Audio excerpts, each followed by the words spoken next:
इसके बाद अब हम चाहते हैं इस फाइल को रीड करना। तो रीड करने के लिए हमारे पास एक फंक्शन है एफ रीड का।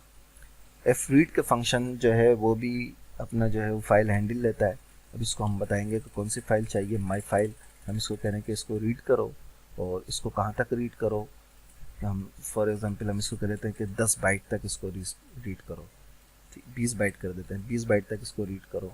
तो अब यहाँ पे देखें तो ये हमें ये रीड कर रहा है, लेकिन हमें शो नहीं हो रहा, क्योंकि ये डेटा जो है वो किसी वेरिएबल के अंदर हमें सेव करना होगा।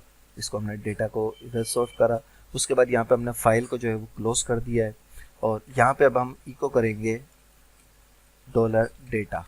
ठीक है, ये जो डेटा इसके अंदर हमने सेव करा है एफ रीड से, उसको हम यहाँ सेव कर रहे हैं। अब यहाँ हम रिफ्रेश करेंगे तो ये हमें यहाँ दिखाएगा। यहाँ इसलिए नहीं दिखा रहा कि ये फाइल हमने अभी अपेंडिंग के लिए खोली है, रीड के लिए। तो इसको हम यहाँ पे आर कर दें। आर करने के बाद फिर हम यहाँ करें तो ये देखिए इसने आई लव कोडिंग, और फिर उसके बाद इसने कई दफ़ा यहाँ लिख दिया होगा बार बार, क्योंकि हमने करा था, तो इसलिए यहाँ पे सिर्फ ये हमें इतना ही दिखा रहा है। ठीक है, तो